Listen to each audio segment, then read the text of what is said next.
Good morning and welcome to Bongino Report Early Edition. And you guys know that when I have guests, I always say, I have a special guest today. This time it is actually the most special guest that we could possibly have on this show because it is Dan Bongino himself joining the Early Edition. Wow, this better be a really good interview. Or the audience going to be really... You know what? That was quite an intro. Anytime you come on, Dan, and it's like you show up on the side of the screen at the end of my show every once in a while, they flip out. Well, it was weird, right? Because we were in this small studio. There's nowhere to go. So you have to like genuflect and you got to move over and I got to steal the mic from you. Yeah. It just didn't work. Now we're in this big studio. So look at this. I'm just learning this now. So that's my camera. We got the two shot. Evita's got her camera over here. We only had two cameras in the other studio, and one of them was at this awkward angle. So this has worked out perfect. I'm glad you like. We're still working on your set. Evita's set's right over there. We're tinkering with the lighting over there. But you like it so far, getting out of the... My favorite part is this side shot. Can you guys see the flag here? Yeah, you can kind of see it. It is so cool, and especially in my shot, it's amazing. And this is what's so amazing about this, Dan, is we started this out, and we were literally in a closet in your house, and now we're in this incredible studio. The team is growing. The company is growing. We now have Haley's show, and by the way, Haley's show is amazing. It's at 6 p.m., same as my show. It's on Bongino Report. You guys can get it 6 p.m. Eastern time. It is so cool to be growing like this. Did you envision this when you started the podcast like 5-6 years ago? You know, I guess the stock company, iPhoto answer you can buy offline is, no, I didn't see it. And I think, but I mean, I did. If I didn't have a vision, I wouldn't have done it. Now, did I know it was going to turn into, what I hope to be an alternative to linear cable, like all-day programming, which is eventually my goal. No, but I felt like I had a calling.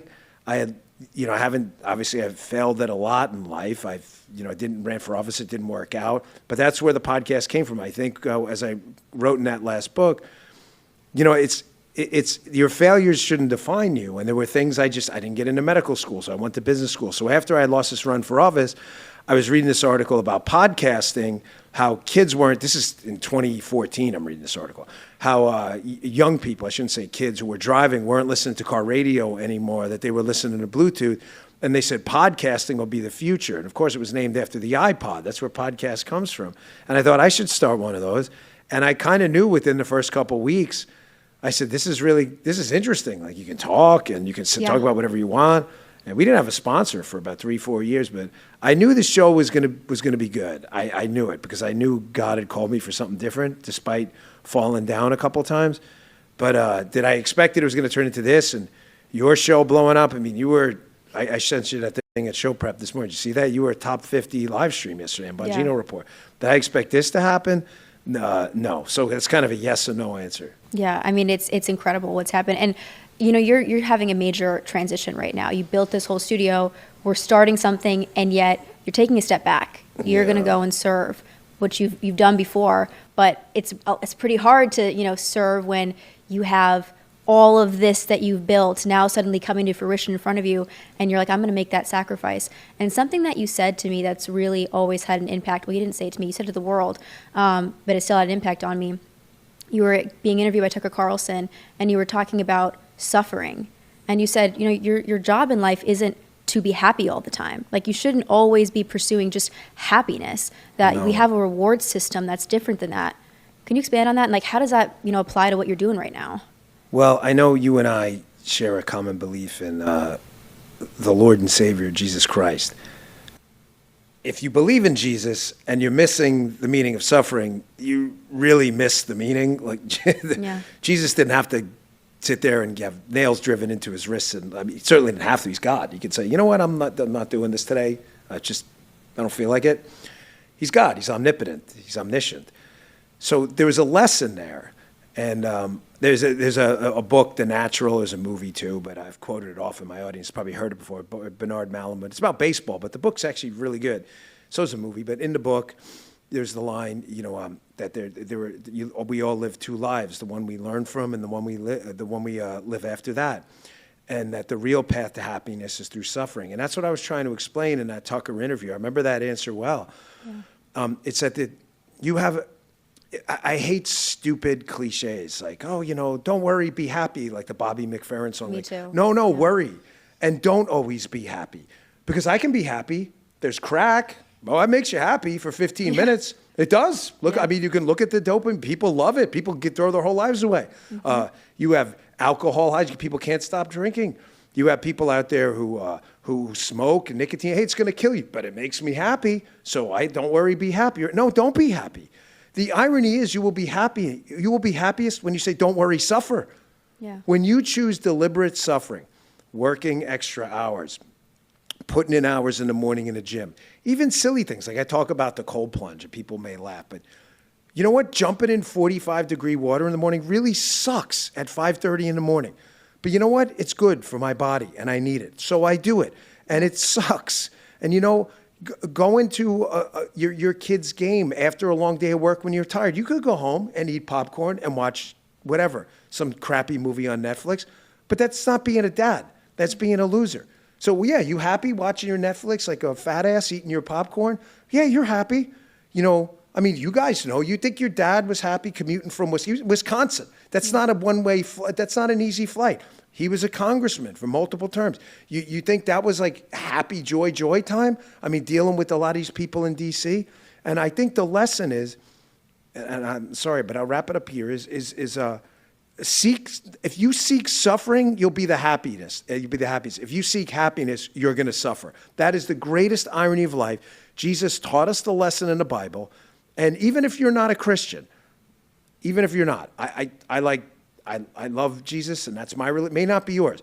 But you look at the world's great religions, which millions of people follow, every single one of them has the same lesson. You have got to suffer to reach salvation. You're never going to reach salvation seeking happiness all the time. It's an embarrassingly bad approach to life. And that's why when that call came in for this, just like when it came in for your dad, who had a great job up at Fox, I know, I talk to your dad all the time. We're good friends. Mm-hmm. The answer was yes. There's not even a second thought. Yeah. Do it. That's the answer, even if it involves some temporary sacrifice. Yeah. And I think even if you're always pursuing happiness and you might think it'll make you happy, ultimately what makes you happy is when you take the hard route and you pursue suffering. That's where the fulfillment comes from. That's what the reward system that you were talking about. But haven't you seen it in your life? I mean, Yeah. you were in University of Chicago, right, with the vaccine thing? Yeah. You could have just taken it, right? I definitely You probably would have have, I mean, you would have caused yourself probably some issues, but you could have saved yourself a lot of headaches, correct? I almost got expelled. Yeah, okay, I had exactly. to sue the university. People were calling me a grandma killer. I had to go in every single week and inconveniently take a vaccine test because I was unclean. Other people I knew were expelled. A friend of mine, she got vaccine injured, and this is verified by Pfizer. It's not a conspiracy. You can look her up. And her doctor said, do not take the booster. And the school had a booster mandate, and they said, you have to take it. And she said, I won't, and they expelled her. And she was like, okay. And there are a lot of people who were brave like that. And if you aren't willing to stand up for that, like for what is right or what is true or what is good, then there are a lot of other people that are going to suffer too. It's we are all kind of connected in that way, I think. Yeah. Well, and I bring that up, specifically because there's nothing listen, you've been around this business a long time. Obviously your parents are involved in what do we call it? The content creation business, the talking head. I don't care what you call it, but you've been around this business a long time. And I see it. There were so many really amazing people. Mark Levin's, Hannity's always been there for me. Glenn Beck early in the days gave me my start. And these guys have just been incredible. But there are a lot of fakes and phonies out there. And they pretend like they're above it all. And they make mistakes. I bring that story up for a reason. I'm one of these guys who highlights my mistakes all the time.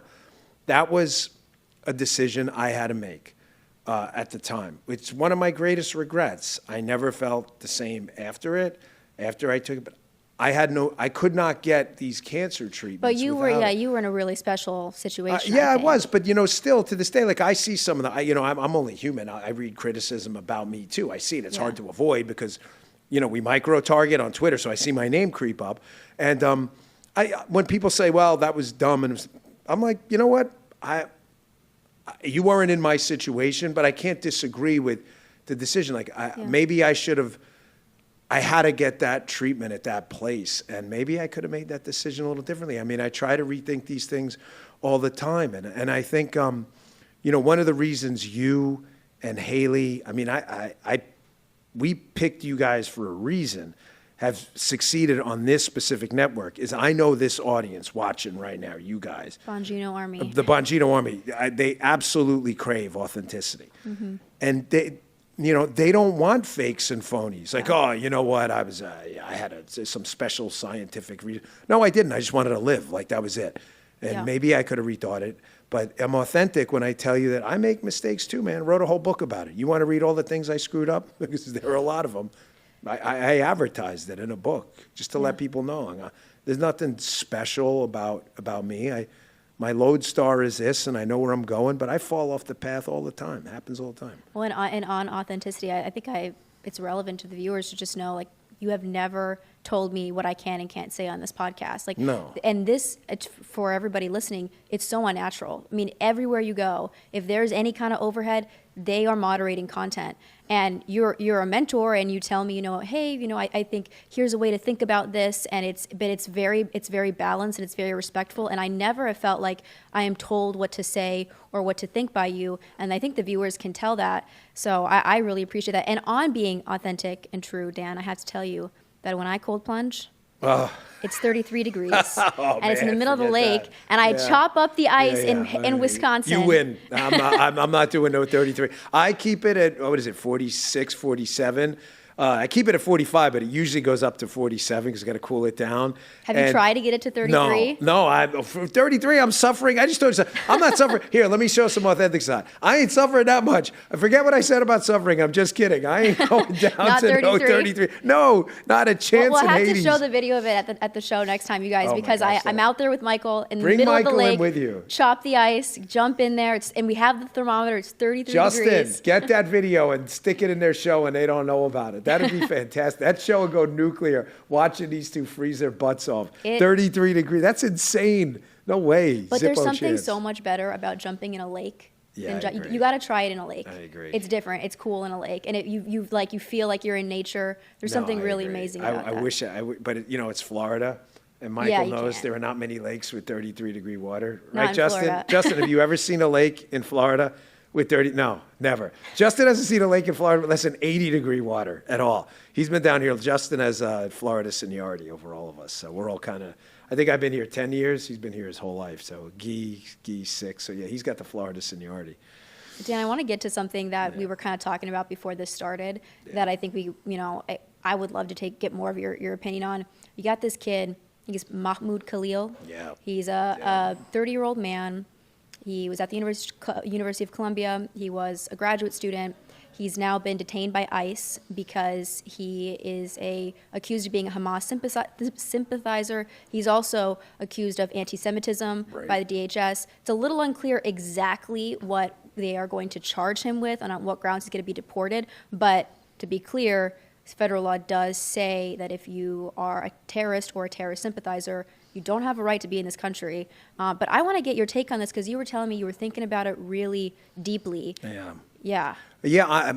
Listen, this is one of those topics on a political talk radio show that's there's something for everyone. I don't mean that in a qualitatively good way. I just mean that if you really want to do a talk show, you don't avoid topics like this. Mm-hmm. If you want to be one of these kind of wuss guys who doesn't want to offend anyone, you avoid a topic because you're like, there's nothing I'm going to say it's going to make everyone happy. Yeah. I don't care. I'm honestly not here to make people happy. I'm here to make them interested and feel like, wow, that this isn't as simple as I thought. So with the Khalil case, you have this weird situation where he is not a U.S. citizen, but is an LPR, legal permanent resident via green card. He has a wife here, and the wife happens to be 8 months pregnant. I am obviously an anti-Hamas activist. We can go. Most anti-Hamas man I've ever met. Yes, I am. He wins the award. Thank you. If there's an anti-Hamas, I don't like terrorists award, then that would be an honor of a lifetime to accept it. And but here's the thing. Okay, so let's go with angle number one. Some people have said it's a free speech case. if anyone's going to lecture me on free speech after what I've been through I'm not even going to bore you guys with the details. The amount of suffering my wife and I have taken on defending people who say things I don't like. There are people on a platform I've invested in who go on the platform and insult me all the time. One guy threatened me on the platform. We have never, ever, ever, ever considered like, oh, well, he needs to go. It's not about me. It's about his ability to speak out, even when it hurts actually or could hurt. I said, leave it. We're not touching anything. And, we're not doing anything with it. So the free speech bona fides are there. But it's not a simple free speech question because it's not black or white. There's a lot of on the margin here. Does this involve conduct and actions as well? Because that's different. I can say all I want. I don't like Israel. I don't like Benjamin. I'm not saying that's obviously not my opinion, but I don't like Netanyahu. I hate the Israeli government. Israel has no right to exist in that territory. They haven't been there. That's historical Palestine. You can have all the opinions you want. From the river to the sea. From the river to sea. I mean, if you don't say the magic words and threaten someone's life, which would apply to a U.S. citizen too, that is protected speech, period. And it should be defended, even if you don't agree with it. The question is, the fact that it involves some degree of conduct on the university, private property, and elsewhere, and that some of the conduct there's not necessarily a direct link, but may involve the support of terrorism. Is it a conduct issue or a speech issue? This is one of those talk topics where, Evita, I don't have an easy answer yet, and I've applied, I hate to throw it out there, but the Bongino rule, where I want to see what comes out in this due process hearing. But second, this is where it gets complicated. If this is a U.S. citizen, it's a little bit more of a black and white case. It isn't. It is someone who is not a United States citizen. They have rights on U.S. soil as a legal permanent resident, here on a green card. There's no question. But then you say, well, okay, well, he needs to go. Get him. Maybe, but maybe not. We haven't had the due process yet either. He's getting it, which is good, but this is one of those things. I encourage everyone, regardless of where you stand on the Israel-Palestine, Israel-Arab world issue, and the entire issue of the Middle East, I just encourage everyone to be deliberate, wait for the facts, don't get emotional. I know it's hard because this involves terrorism, life or death. Believe me, there's no more serious topic. But I encourage everyone to just think like an investigator and a spreadsheet. Let the facts develop. And in this due process hearing, if the government can show that there was some material support for terrorism, I don't care if you're a U.S. citizen or not, you've committed a crime. And I don't care if that's a white supremacist, a Nazi, an Islamic radical. It doesn't matter. You cannot financially or physically support and take actions to support a group that commits to killing people in the name of terror. You just can't do it. It's a crime. It doesn't matter who you are. And I'm a little even more radical than that, Dan. I'll say even if it's not under federal law, I just think the government should be able to deport anyone on any, on any grounds who's not a U.S. citizen. You have the right not to get killed or raped in this country if you're not a U.S. citizen, or you have, human rights. But the only people that have a right to be here are U.S. citizens. Right. You don't have a right to be here if you're not a citizen. I don't know why people seem to be confused about that issue. The other thing that I'm going to say, though, Dan, is there have been some laws that have been introduced and in some cases even passed on the state and on the federal level introduced to criminalize anti-Semitism. And my fear with this issue is that there is perhaps a precedent being set that it's against the law to be an anti-Semite because we have seen that actually proposed at the state and federal level. And I hate anti-Semites. I'm not an anti-Semite, but do I think that that is a very clear speech issue?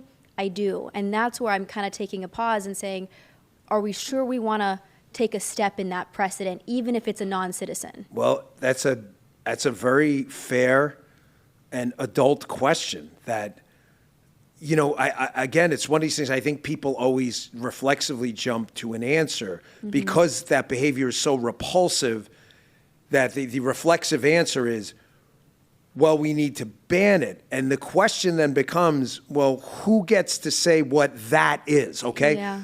Take the anti-Semitism component out of it, because it elicits so many emotional responses you can't ever get to the spreadsheet. Yeah. Say something to somebody who says, homophobia, even. Yeah, I say someone who comes out and says, I don't like people who are X, some a group, whatever it may be, an LGBTQIA.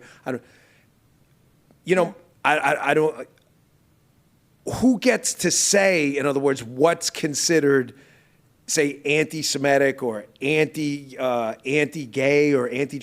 Once you start opening up this gray area, then you get to the disinformation paradox, where two different people see two different things, and both of them can't be right. In other words, you get to like the COVID issue, where going back to the vaccine, where someone says, well, the vaccine's ineffective, and the government says, well, that's disinformation. And then, well, what's ineffective mean? Someone may say, ineffective how? Show me a study. Well, I'm going to show you a study that says it doesn't prevent people from contracting COVID from someone else. Well, that person's probably correct if you look at the science. So, or masks. Like, who gets to say what disinformation is? And this is why I'm such a free speech absolutist, and why I don't reflexively answer these questions about people without getting the data in. If it's conduct, if it's in violation of the law, or a threat. I mean, it was a national security threat. Get rid of it. Yeah, or anyone else. I don't care who it is. I'm not suggesting he said this, but it could be Paula. If someone comes out tomorrow and says, I want to kill this person, that's a crime. You're directly, immediately inciting violence. And if there's an immediacy component to it, that's different. But the gray area of disinformation bothers me, because you're always going to get politicians who weaponize the term. And disinformation becomes any information you don't like. I got one more point to bring up to you on this one, Dan. And I'm just going to say about those kids that were protesting at Columbia, at my school, the University of Chicago. I didn't even think I would. I was shocked by myself when I reacted to this, because I had such a negative, visceral reaction. It brought back all these memories to me of students who treated me horribly, like friends who were liberal, who then were sending me death threats online, and they were, just... Are you talking about the anti-Israel or pro-Hamas thing? When I was at U Chicago, I had made a anti-socialism statement, and I got just slammed with hate from my peers, to the point where like law enforcement had to get involved, the university had to get involved, David Axelrod had to come out with a statement. Like it was a big deal. And so what I'm saying is that I saw those pro-Palestine kids on campus, and it brought back these memories, because I know they're not motivated by, many of them, a love for Palestinians. They're motivated by Marxism. It's the haves and the haves not, and I know where it's coming from. At the same time, Dan, I remember during that time when I was canceled in 2020 that there were university students who attacked this country, America. They were looting, and they were burning our cities, and they were toppling down monuments. And I know that ideology was coming from the university system, and there weren't any calls to get rid of foreign-born students who were involved in the BLM rioting. And to me, I think, we can have a conversation about anti-Semitism and anti-Israel sentiment and pro-Hamas, serious questions. And at the same time, I go, where was this outrage when we were talking about America? Yeah. I want that too. That was my reaction to this as well. There's a great op-ed in the Wall Street Journal. It came out 2 days ago.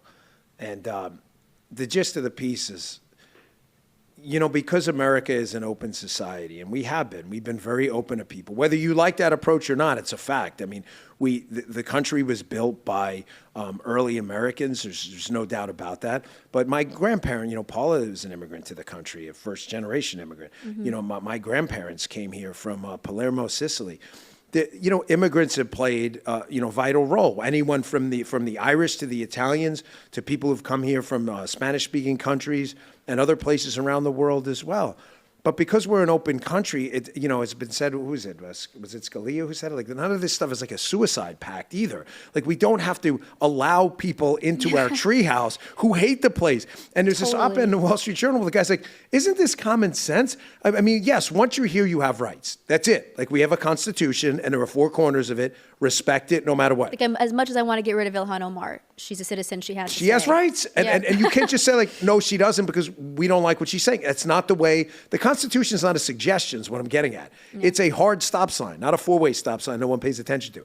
You have got to follow the rules, or else you have nothing. You have chaos and anarchy. However, the rules also say you don't have those rights if you are not an American citizen. American citizen in Paris still has rights of an American citizen.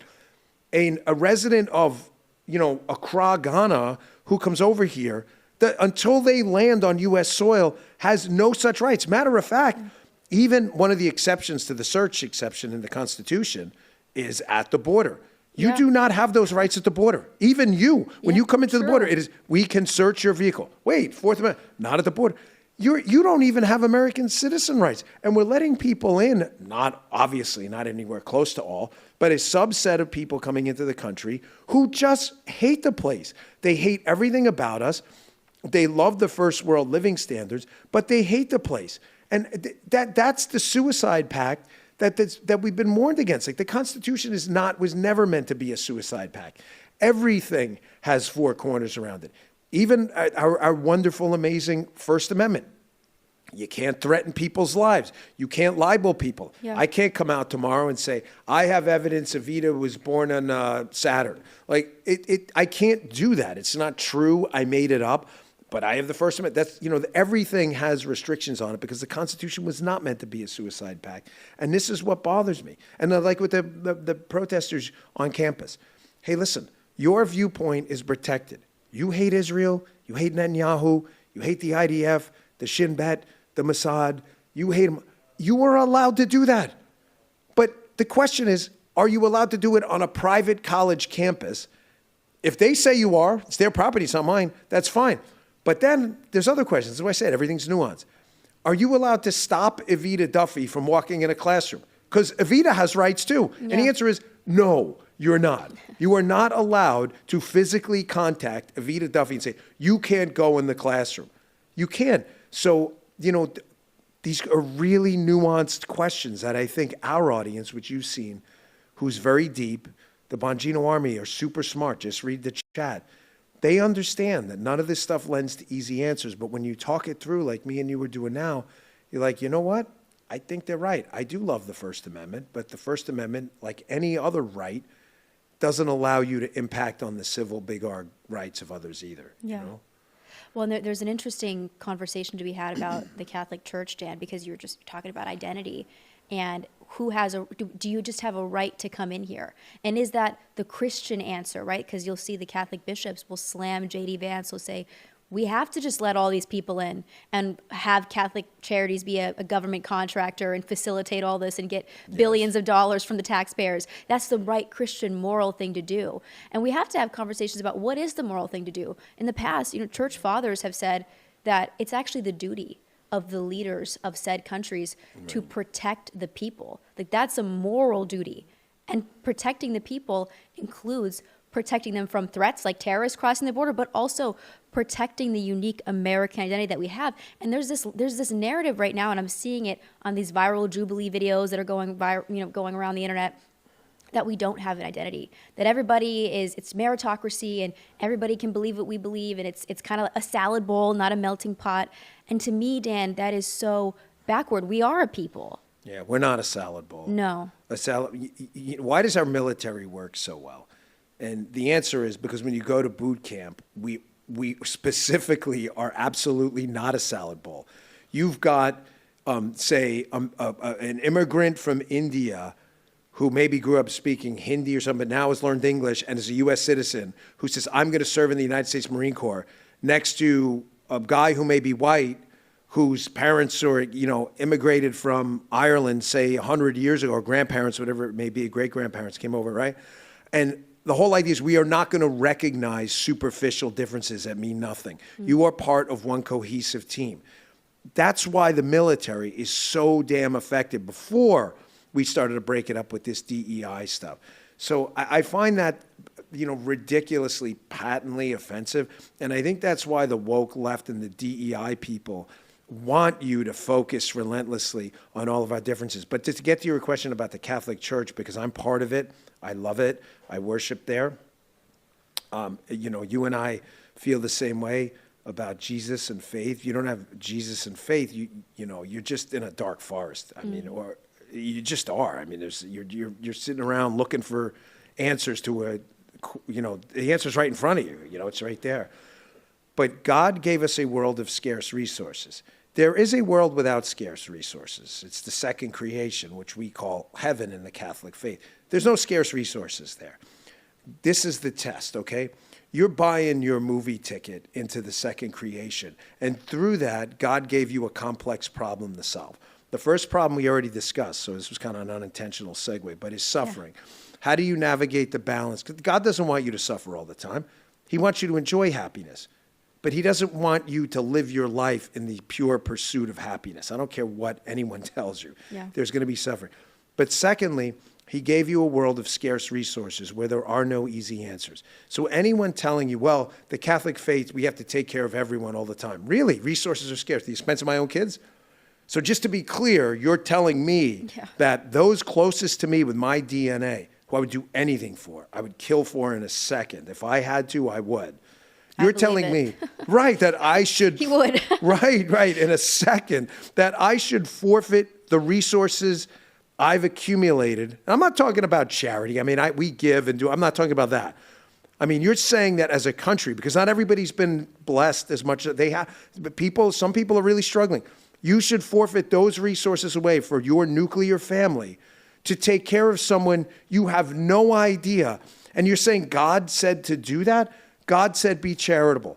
Absolutely be kind, be nice to everyone. If you have extra resources, donate them, give them away. Give them away in responsible ways.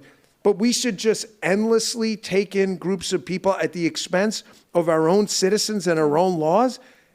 That's so incredibly naive. I'm really convinced you never actually read the Bible. Like you think you read the Bible, but you didn't read the Bible. You completely missed the context of it.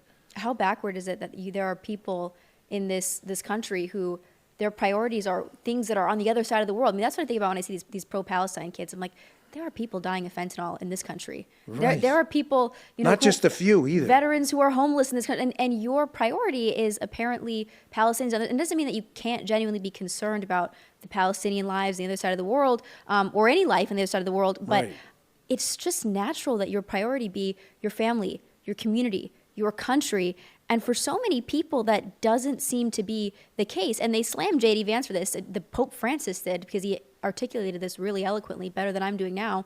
And Pope Francis said, that's not Christian, actually. That's it's contrary to the Catholic doctrine. And this is not correct. Pope Francis was patently incorrect about this issue. He is, and I think the infallibility of the Pope argument is frequently misinterpreted by people who haven't really read what it means. He's just wrong. Faith and morals. He's just incorrect on this. The irony of what you just said, and where Vice President Vance is totally on it, is the point JD is trying to make is when we build a solid core of nuclear family home units, it's almost like there's the positive externality that comes from that is I don't want to talk in lofty terms, but the energy is infectious. When you have it's simple. Let's do the inverse. It's easier to understand. I wish it weren't, but it is. You get a family full of fatherless homes in a broken neighborhood. What do you have? Every single time. Every time. Crime, destruction, property damage, economic loss, no tax base, low property values. The correlation is 100%. Yeah. Then you see other neighborhoods, middle class, upper middle class neighborhoods, 2 parents, good job, maybe 1 stay-at-home parent around the children, good, decent schools. The correlation is almost perfect. So the irony is when you take care of what's closest to you, like them or not, Jordan Peterson says all the time, just make your own bed. Yeah. Make your own bed first. When you make your own bed, the whole house looks better. But when everybody's focused on everyone else's room, no one's focused on their own, and the whole house is a hole. It's a mess. So that's just a completely ridiculous approach. I could not disagree with Pope Francis more on that. Take care of family first. Make your bed. Then you know what? When everything's good at home, you have extra resources, community, local. Mm-hmm. Then when you have some extra resources, maybe find a group, I don't know, like Folds of Honor I like. They take care of our military, people who lost their parents and take care of scholarships. But then you branch out. It's the principle of subsidiarity, which is a religious faith-based principle, but applies to economics and government too. The closest impact you can ever make are the people closest to you. As you start to think about other things and get away from local, the irony is you destroy the other things and the local. It's so true, Dan. And I'm getting the producers behind the scenes telling me to wrap it up. But I got to Really? Look at this guy. It's like, are. cut. He's like, They're get telling out me of we're there. done. Yeah. But even Dan, Jim's like, we got producer Jim here too. He's kind of laughing in the background. Producer Jim would never cut us off. No, That's he just wouldn't. a He Guy just and let us Michael go. thing. Yeah. But Dan, I got to ask you just Yes. really quickly, fast pitch. Yeah. Tell everybody what Silverlock is all about. Silverlock, so that is the new media company going forward. And luckily, Paula's been so deeply involved in the business for years that it's kind of a natural segue. But the idea of Silverlock is to build a credible, long-term alternative to pay models. I want a free service available on Rumble, which is free. I mean, premium is an option, of course, but you don't have to. And I want people to be able to have programming all day. You were the first. This was an experiment that could have gone awry. I knew it wouldn't. I knew it. I saw you and I was like, that we need to grab her. She's fantastic. But you've been a huge success, a major launch. We just brought in Haley, Vince, and eventually by the time Silverlock is done, Paula has this vision now of building out more talent and giving people just an all-day alternative, so that you don't have to pay. You know, it's a tough place. You can pay for the convenience of not getting all those ads and stuff on premium, but that's kind of the vision of Silverlock. And what's going to be so amazing about it is because I told you guys I have nobody telling me what I can and can't say. We never this will. is going to be something where it is authentic voices. You are going to hear the truth from that person without oversight from some corporate somebody saying this is what you got to say and this is what you got to do, and that's what makes it so unique from the corporate media for sure. Oh, well, yeah. I mean, we'll never. And you and I have chatted frequently about because I just haven't done this for a long time. I feel like sometimes there's a better way to make an argument, and the only reason I say that is because I've screwed it up. I mean, after 10 years, there's not a single topic out there I think I haven't discussed. Yeah. And there are sometimes I say to myself,